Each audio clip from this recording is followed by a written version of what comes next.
Halo Cinecrip, balik lagi sama gue Rashid Hari. Dan kali ini tiba waktunya bagi saya memenuhi request dari member tier tertinggi Cinecrip, yaitu tier La Familia, yang setiap bulannya itu berhak untuk request satu jenis video apapun ke Cinecrip. Jadi kalau misalkan lu pengen dapat benefit yang sama, silakan join membership di tier yang paling tinggi ya, La Familia. Dan yang mau gue penuhi requestnya kali ini adalah siapa lagi kalau bukan donatur setia kami, bapak yang setiap bulan tuh selalu datang dengan request out of the box, yaitu Arzi. Thank you banget masih setia join dan masih terus semangat nge-request film atau series ya. Jadi Arzi ini sekitar 2 bulan 3 bulan yang lalu pernah request gue untuk nge-review film Gavan alias Gaban ya kalau di sini ya, orang lebih banyak taunya ya. Nah, dan kali ini yang giliran dia request adalah seriesnya, bukan yang jadul tapi ya, bukan yang tahun 80 or 70-an, itu bukan. Dia request gue untuk review series Gavan yang paling baru, yaitu Super Space Sheriff Gavan Infinity, yang baru banget mulai tayang itu tahun 2026 bulan Februari kemarin. Jadi sekarang nih masih ongoing, belum tamat kalau nggak salah. Di Jepangnya itu udah nyampe episode 5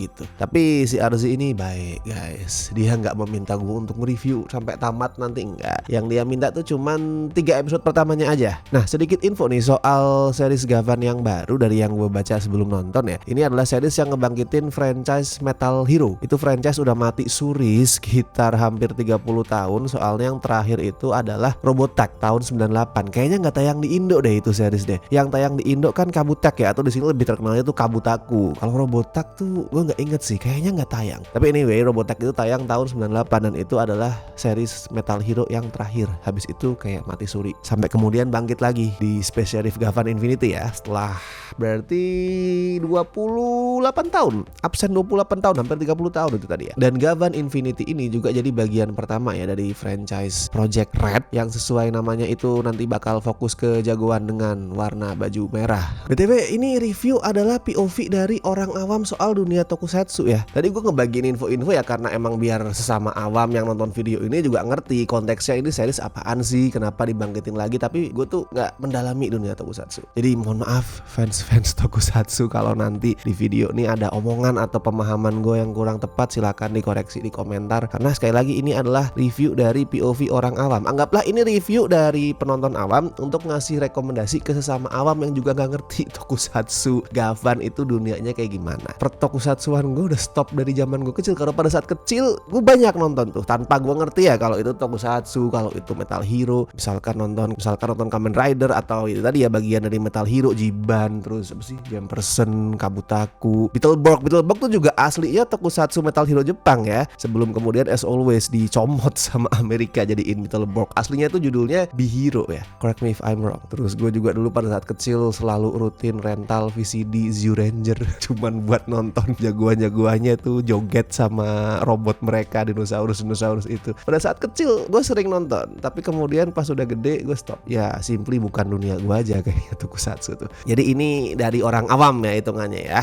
Nah, kita bahas nih Gavan Infinity. Jadi ini series ngambil latar di sebuah dunia, di bumi sih sebenarnya, di dunia bumi abad 21, di mana alien itu udah hidup di tengah-tengah manusia. Manusia sama alien di sini digambarin udah berinteraksi dengan santai. Walaupun alien yang hidup di bumi itu pakai muka manusia ya, tapi manusia tuh ngerti, oh ini alien. Dan ya udah ngobrol dengan casual aja di jalanan gitu, berteman, udah akrab lah intinya manusia sama alien. Nah, karena luar angkasa dan bumi itu udah kayak terhubung banget, demi menjaga perdamaian ada yang namanya Kepolisian Federal Galaksi, dan salah satu anggotanya adalah jagoan kita, protagonis kita, Reiji Doki alias si Space Sheriff Gavan. Nah, cuman di Kepolisian Federal Galaksi si Reiji ini secara official ya, secara resmi itu pangkatnya rendah. Dia tergabung di divisi arsip yang sering diremehkan, sering dianggap gaji buta karena nggak terjun langsung berantem di lapangan, cuman ngurusin arsip-arsip yang nggak penting. Makanya mereka termasuk si Reiji ini sering diejekin sama teman-temannya, divisi arsip lu nggak penting, lu orang gabut. Tapi sebenarnya divisi arsip ini punya top secret yang hanya diketahui sama para petinggi. Jadi kalau misalkan lu anggota Kepolisian Federal Galaksi tapi pangkat lo belum tinggi, lo nggak akan ngerti divisi arsip ini sebenarnya buat apa. Sebenarnya divisi arsip adalah divisi yang paling tinggi, karena tugas mereka termasuk si Gavan ya, itu adalah ngurus kejahatan di seluruh multiverse. Itu yang bikin plot series ini buat gue tuh menarik, karena dia ngambil ngambil latar multiverse. Kalau ngambil latar outer space, luar angkasa tuh udah biasa sih. Even buat gua yang awam soal dunia pertokusatsuan, gua udah beberapa kali ngeliat seri-series kayak misalkan Kamen Rider atau Super Sentai yang latarnya itu luar angkasa. Karena kan emang seringnya kayak gitu ya, monsternya tuh dari planet lain, even jagoannya juga kadang alien. Jadi kayak kalau outer space udah biasa. Nah di sini multiverse. Gua nggak bilang ini yang pertama ya, karena gua nggak ngerti. Mungkin tokusatsu lain banyak yang udah multiverse, tapi buat gua sebagai awam ngelihat settingnya itu multiverse, wah unik. Nah dari 3 episode yang udah gue tonton sih sebenarnya persoalan multiverse ini belum seberapa dieksplor dengan luas ya. Karena gini, si Reiji itu berkali-kali pindah ke universe yang lain ya buat ngejar penjahat. Tapi settingnya ya masih di Jepang. Jadi dari Jepang A gitu let's say ya, dia masuk ke Jepang B. Jadi feel pindah multiverse-nya tuh belum kerasa banget. Karena jangankan nampilin sesuatu yang beda, dia kayak pindah kota aja belum. Jadi mungkin baru nanti tuh di episode-episode berikutnya persoalan multiverse itu dieksplor dengan lebih dalam, dengan lebih luas tuh mungkin nanti. Nah yang menarik dari persoalan multiverse ini adalah dia bikin kita ketemu sama berbagai varian Gavan yang beda-beda. At least dari series tokusatsu yang udah gue tonton ya, termasuk yang di remake juga sama Amerika Power Rangers dan segala macam. Mostly alurnya itu kan pakai formula Monster of the Week. Jadi tiap episode tuh dia nampilin monster yang beda-beda yang nggak akan dieksplor karakternya, nggak akan dieksplor backgroundnya. Ya udah cuman untuk sebagai lawan jagoannya di episode itu aja, di minggu itu aja, makanya disebut Monster of the Week. Nah di 3 episode pertamanya Gavan Infinity ini, keberadaan varian-varian Gavan tuh kayak ngasih twist di formula Monster of the Week. Jadi bukan Monster of the Week di sini, tapi Gavan of the Week. Ya tetap pakai Monster of the Week sih. Monsternya di 3 episode pertama tuh tetap ganti-ganti, desain dan kekuatannya beda-beda, dan tetap forgettable buat gua. Karena kayak kalau ditanya episode 2 tuh lawannya monster apa, waduh gua lupa. Kalau penjahat manusianya lebih memorable ya, kayak misalkan di episode 2 itu ada pedagang senjata lah sebutannya kayak gitu, buat yang belum nonton biar lu paham, yang bisa pindah-pindah universe juga. Antagonis manusianya lebih memorable. Kalau monsternya gue udah lupa desainnya kayak gimana. Tapi ya nggak apa-apa. Soalnya kayak tadi gue bilang, sorotannya lebih ke varian-varian Gavan yang tiap minggu tuh beda-beda. So far ada 3 episode tuh ada 3 Gavan. Cuman dari yang gue browsing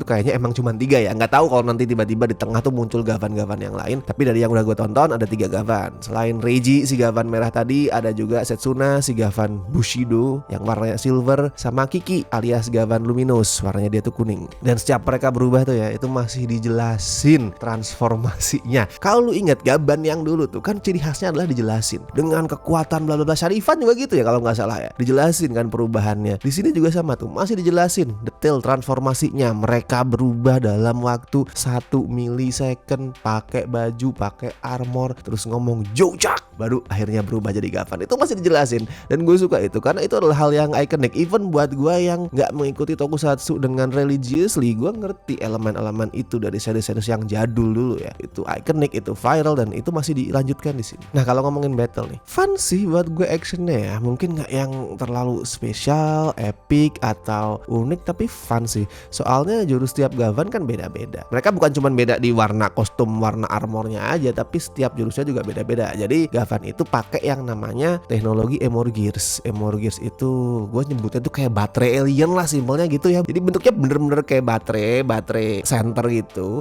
tapi dia hidup, ada gambar emojinya, dan dia tuh bisa mungkin nggak ngomong tapi kayak ya emoting itu bisa berkomunikasi lah. Dan itu dipakai sama Gavan untuk berubah, untuk power up, dan style fighting mereka beda-beda. Kayak misalkan Gavan Infinity ya tipikal main protagonis lah, dia bisa lebih fleksibel, bisa ngelakuin banyak hal. Gavan Bushido sesuai namanya, dia adalah jagoan pedang. Terus Gavan Luminous dia pakai alat-alat berat kayak senapan gede, bor. Jadi fighting style-nya beda-beda and it's fun to watch. Terus as always ada monster raksasa, robot raksasa, itu seru. Gue nonton ini jadi ngerti kenapa tokusatsu itu banyak fansnya, even orang dewasa ya. Karena gue sebagai orang awam nih, nonton lagi 3 episode setelah sekian lama, jiwa bocah gue tuh terpanggil untuk muncul ke permukaan lagi. Kayak wow, keren, ada pistol-pistolnya yang bisa dimodif, diubah-ubah bentuknya, bisa ada robot, bisa ada monster, kostum armornya keren-keren. Wah, emang membangkitkan jiwa anak-anak gue sih ini. Oh, dan ngomongin robot ya, yang gue suka banget di sini, setiap pesawatnya Gavan itu mau transform jadi robot, dia nggak asal transform, nggak yang kemudian ayo kita berubah atau bergabung, udah semaunya sendiri berubah. Nggak. Buat bisa transform jadi robot, mereka butuh cap jempol versi digital ya, cap jempol digital sebagai bentuk persetujuan semua petinggi kepolisian galaksi. Jadi kalau misalkan mau berubah, ngontak dulu bosnya nih,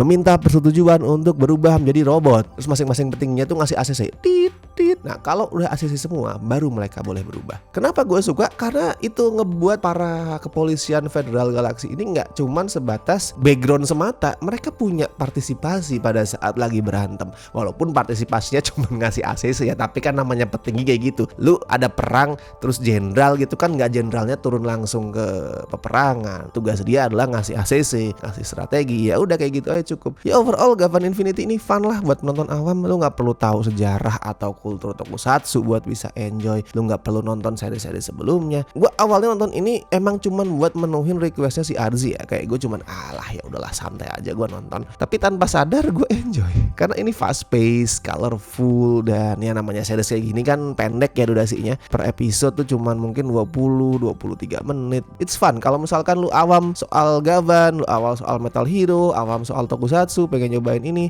aman. Oh iya belum gue kasih skor, lupa. Skor untuk Gavan Infinity ya gue kasih 7 dari 10 lah. Bisa lebih kalau misalkan nanti gue ngelanjutin seriesnya dan ternyata keren banget. Mungkin nanti kalau ada waktu bisa lah gue ikutin. Dan buat yang udah nonton atau mungkin ada fans tokusatsu yang merasa ada omongan gue yang kurang pas gitu, bisa dikoreksi di kolom komentar ya. Atau lu pengen mencurahkan cinta lu ke Gavan atau Metal Hero atau tokusatsu in general, silakan tulisin itu di kolom komentar. Dan thank you banget buat teman-teman yang masih setia join membership Cinecrip, terutama dari tier Besti dan La Familia. Thank you banget. Silakan join tier yang paling tinggi La Familia kalau misalkan lu pengen dapat benefit bisa request video apapun setiap bulan di Cinecrip. Oke dan gue Arsyad Hari, sampai ketemu di review berikutnya.